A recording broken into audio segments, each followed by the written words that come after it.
পারভীন মহোদয়কে মাননীয় প্রধানমন্ত্রী। এবারে বক্তব্য রাখবেন জনাব আহমদ মুঈদ, বিপিএম সেবা, অতিরিক্ত DIG, welfare trust, police headquarters, Dhaka.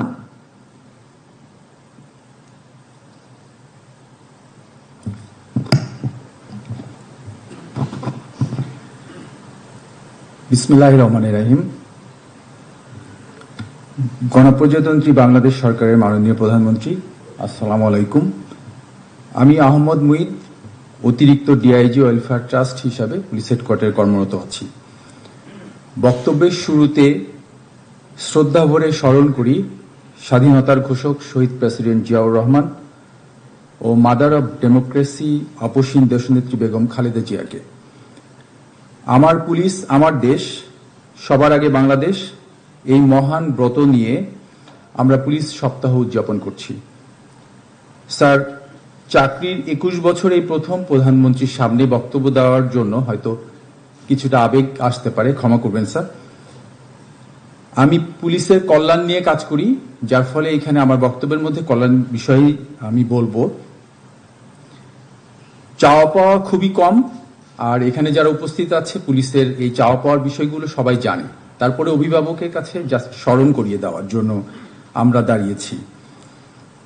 মাননীয় প্রধানমন্ত্রী, আমাদের বাহিনীর মেইন যে শক্তি, যে ফোর্স যেটা কাজ করে, সেটা মূল বাহিনীর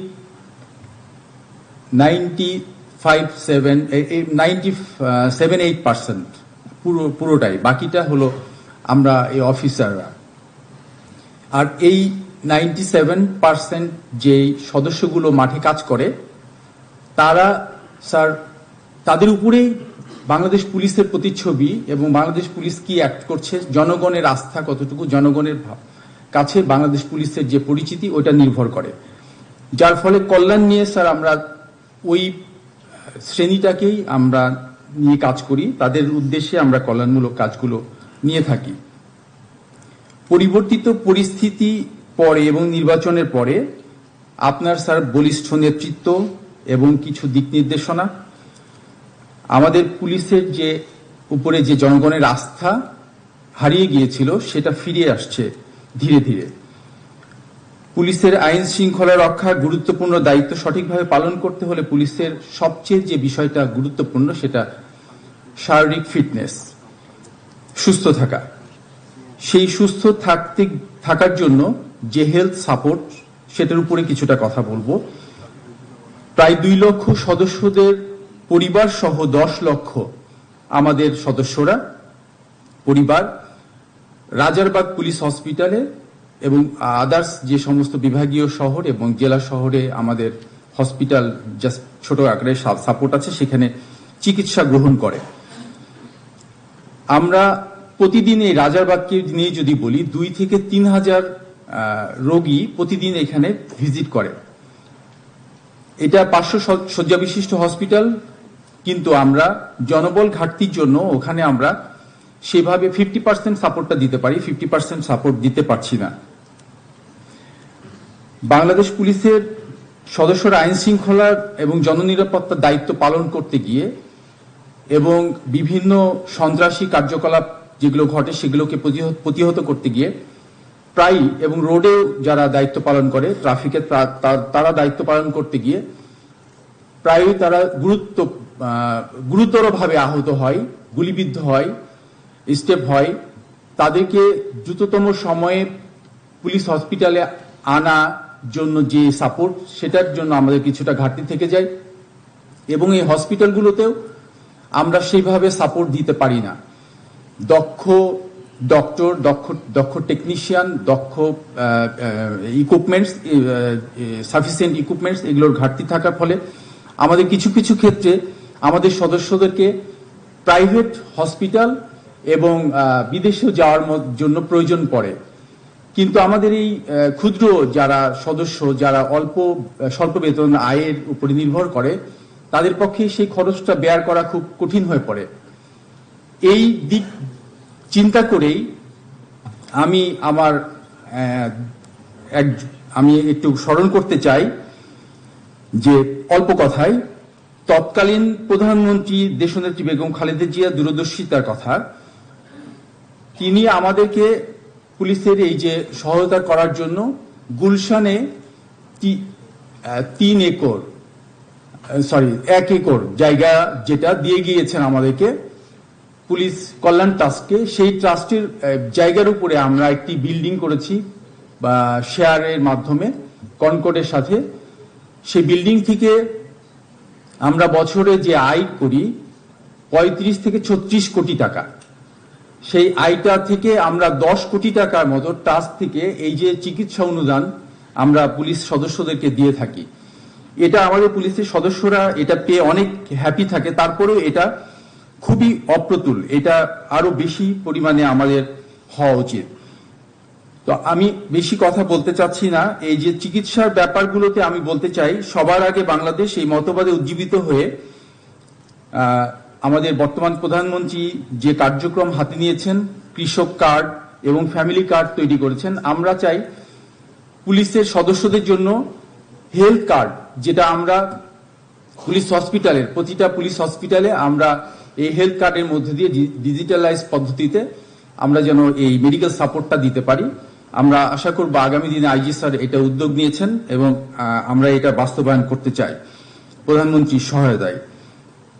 আরেকটি বিষয় বলতে চাই যে 2001 সালে 5টি বিভাগীয় শহরে এবং পরবর্তীতে 2021 সালে 13টি জেলা পর্যায়ে এই মোট 18টা হসপিটালের স্থাপনা আছে, কিন্তু আমাদের বাজেট এবং জনবলের অভাবে আমরা এটা কার্যকরভাবে পরিচালনা করতে পারছি না।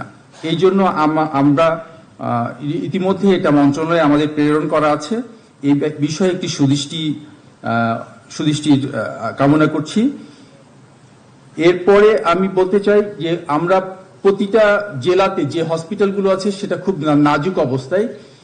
আমরা যখন ইউএন মিশনে জব করেছি তখন দেখেছি লেভেল 1, লেভেল 2, লেভেল 3 এরকম হসপিটাল থাকে।